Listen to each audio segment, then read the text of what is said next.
तो चलिए शुरू करते हैं। ये कहानी है धीरज की, इंजीनियरिंग की और अंतरिक्ष की गहराइयों में इंसान की पहुंच की। ये कहानी है हमारे सबसे दूर के दूत वॉयेजर 1 की। तो आज का सबसे बड़ा सवाल ये है, ये आखिर मुमकिन कैसे है? एक मशीन जो लगभग आधी सदी पुरानी हो चुकी है, वो आज भी अंतरिक्ष के उस घने अंधेरे से हम तक अपनी आवाज पहुंचा रही है। सुनने में ये किसी साइंस फिक्शन फिल्म जैसा लगता है, लेकिन ये हकीकत है। इस चुनौती के पैमाने को समझने के लिए जरा इस नंबर पर गौर कीजिए। 25.9 अरब किलोमीटर। ये दूरी इतनी ज्यादा है कि वॉयेजर 1 से निकले एक सिग्नल को, जो रोशनी की रफ्तार से चलता है, हम तक पहुंचने में लगभग पूरा एक दिन लग जाता है। तो पहला राज, ये करीब 50 सालों से बिना किसी फ्यूल के लगातार आगे कैसे बढ़ रहा है? क्या इसमें कोई जादुई इंजन लगा है?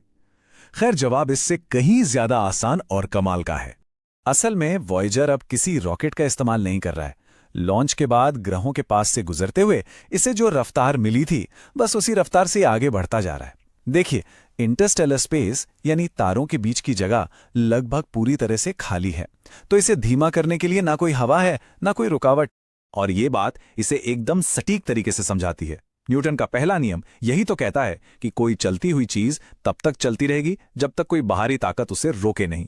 और गहरे अंतरिक्ष में ऐसी कोई ताकत है ही नहीं, तो वॉयेजर बस चलता जा रहा है, शायद हमेशा के लिए। ठीक है, तो ये तो समझ आ गया कि इसे चलने के लिए किसी इंजन की जरूरत नहीं है। लेकिन इसकी जो उपकरण है, इसका रेडियो, इसका कंप्यूटर, वो सब इतने दशकों से कैसे चल रहे हैं? सोलर पैनल तो सूरज से इतनी दूर काम कर ही नहीं सकते, तो फिर पावर कहां से आ रही है? इसका जवाब है आरटीजी, यानी radio isotope thermo electric generator. इसे एक तरह की न्यूक्लियर बैटरी समझिए। सबसे खास बात यह है कि इसमें कोई हिलने डुलने वाले पार्ट्स नहीं हैं, और यही चीज इसे दशकों तक चलने के लिए बेहद भरोसेमंद बनाती है। इसी टेक्नोलॉजी ने गहरे अंतरिक्ष के लंबे मिशनों को मुमकिन बनाया। ये वॉयेजर जैसे मिशन के लिए वाकई एक गेम चेंजर था। अब ये काम कैसे करता है, ये वाकई दिलचस्प है। सोचिए कि प्लूटोनियम 238 का एक गोला है। इसके एटम अपने आप टूटते रहते हैं, और जब ऐसा होता है तो बहुत सारी गर्मी पैदा होती है। ये गर्मी थर्मोकपल्स नाम के डिवाइस को गर्म करती है।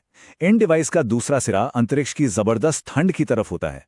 बस गर्मी और ठंड के इसी फर्क का इस्तेमाल करके ये डिवाइस गर्मी को सीधे बिजली में बदल देते हैं। हाँ, तो एक बहुत जरूरी बात, वॉयेजर में इस्तेमाल हुआ प्लूटोनियम 238 न्यूक्लियर हथियारों में इस्तेमाल होने वाला प्लूटोनियम 239 जैसा बिल्कुल नहीं है। प्लूटोनियम 238 गर्मी पैदा करने के लिए तो बहुत अच्छा है, लेकिन इससे किसी बॉम्ब जैसा धमाका नहीं किया जा सकता। ये एक सुरक्षित और स्थिर पावर सोर्स है। लेकिन इस कहानी में एक ट्विस्ट है। ये पावर सोर्स कमाल का तो है, पर हमेशा के लिए नहीं। वॉयेजर की ये न्यूक्लियर बैटरी धीरे धीरे खत्म हो रही है, और ये एक ऐसी दौड़ है जिसे वो एक दिन हार जाएगा। ये चार्ट इस गिरावट को साफ साफ दिखाता है। देखिए, 1977 में लॉन्च के वक्त इसके पास 474 वॉट की पावर थी, जो कुछ छोटे घरेलू उपकरण चलाने के लिए काफी है। और आज ये आधी से भी कम, सिर्फ 230 वॉट रह गई है। तो ये पावर कम क्यों हो रही है? इसकी दो वजह हैं। पहली, प्लूटोनियम 238 फ्यूल अपने आप खत्म हो रहा है, तो हर साल थोड़ी कम गर्मी पैदा होती है। और दूसरी वजह, जो उपकरण गर्मी को बिजली में बदलते हैं, वो भी वक्त के साथ खराब हो रहे हैं, और उनकी काम करने की क्षमता कम हो रही है। और इसी वजह से वॉयेजर की ये लंबी विदाई शुरू हो चुकी है। पावर बचाने के लिए इंजीनियरों ने धीरे धीरे इसके सिस्टम बंद करने शुरू कर दिए हैं। कैमरे तो 1990 में ही बंद कर दिए गए थे, और अंदाजा है कि 2036 के आसपास बात करने के लिए भी पावर नहीं बचेगी, और वॉयेजर हमेशा के लिए खामोश हो जाएगा। चलिए अब दूसरे बड़े राज पर चलते हैं। ये सब तो ठीक है कि वॉयेजर के पास पावर है, लेकिन इतनी ज्यादा दूरी से हम इसके सिग्नल को सुन कैसे पाते हैं? ये तो भूसे के ढेर में एक सुई नहीं, बल्कि एक फुसफुसाहट खोजने जैसा है। यकीन करना मुश्किल है, लेकिन वॉयेजर का ट्रांसमीटर सिर्फ 23 वॉट की पावर इस्तेमाल करता है। इतनी विशाल दूरी के लिए यह पावर ना के बराबर है। इसे ऐसे समझिए, हमारे फ्रिज के अंदर जो लाइट बल्ब होता है, वो लगभग 25 से 40 वॉट का होता है। वॉयेजर का सिग्नल उससे भी कमजोर है, और वो अरबों किलोमीटर का सफर तय कर रहा है। और धरती तक पहुंचते पहुंचते जो सिग्नल बचता है, वो है ये वॉट का 1 अरब खरबवां हिस्सा, मतलब लगभग कुछ भी नहीं।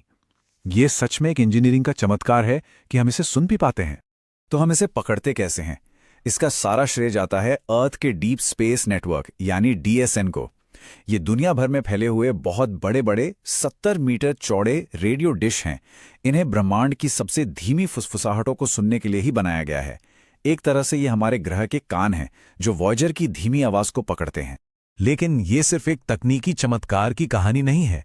इस मिशन ने अपने पीछे एक बहुत गहरी विरासत छोड़ी है, एक ऐसा नजरिया जिसने इंसानियत के बारे में हमारी सोच को ही बदल दिया। 1990 में जब वॉयेजर हमारे सौरमंडल को छोड़ने ही वाला था, तब महान खगोल शास्त्री कार्ल सेगन के मन में एक ख्याल आया, क्यों ना कैमरे को एक आखिरी बार घर की तरफ घुमाया जाए, और नासा इसके लिए मान गया।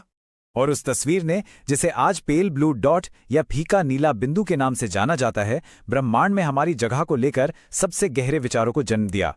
कार्ल सेगन के शब्दों में वो हमें याद दिलाते हैं, उस बिंदु पर फिर से विचार करें। वो यहाँ है, वो घर है, वो हम हैं, उस पर वो सब लोग हैं जिनसे हम प्यार करते हैं, जिन्हें हम जानते हैं। हर वो इंसान जो कभी इस दुनिया में था, उसने वहीं अपना जीवन जिया। ये तस्वीर सिर्फ ये नहीं दिखाती कि हम कहाँ हैं, बल्कि ये भी एहसास कराती है कि हम क्या हैं। ये हमारी सारी लड़ाइयों, हमारी सारी महानता को एक छोटे से पिक्सल में समेट देती है। जैसा सेगन ने समझाया, ये हमारे घमंड को चुनौती देती है। हमारा खुद को बहुत महत्वपूर्ण समझना, ये भ्रम कि ब्रह्मांड में हमारी कोई खास जगह है, इस फीके रोशनी के बिंदु से चुनौती दी जाती है। और इस एहसास से एक बहुत बड़ी जिम्मेदारी पैदा होती है। अगर हम सब कुछ इसी एक छोटे नाजुक से बिंदु पर हैं, तो इसका मतलब क्या है? सेगन ने इसका जवाब कुछ इस तरह दिया, मेरे लिए ये हमारी इस जिम्मेदारी को दिखाता है कि हम एक दूसरे के साथ और दया से पेश आएं और इस फीके नीले बिंदु को बचाएं और संजोएं, जो हमारा एकमात्र घर है। तो वॉयेजर एक मशीन से कहीं ज्यादा है। ये एक बॉटल में बंद संदेश की तरह है, जिसे हमने ब्रह्मांड के महासागर में फेंक दिया है। ये हमारी जिज्ञासा का, हमारी काबिलियत का और इस विशाल ब्रह्मांड में हमारे अकेलेपन का प्रतीक है। तो आखिर में ये एक सवाल छोड़ जाता है, अगर हम वॉयेजर के खामोश होने से ठीक पहले उसे एक आखिरी संदेश भेज सकते, तो वो संदेश क्या होना चाहिए?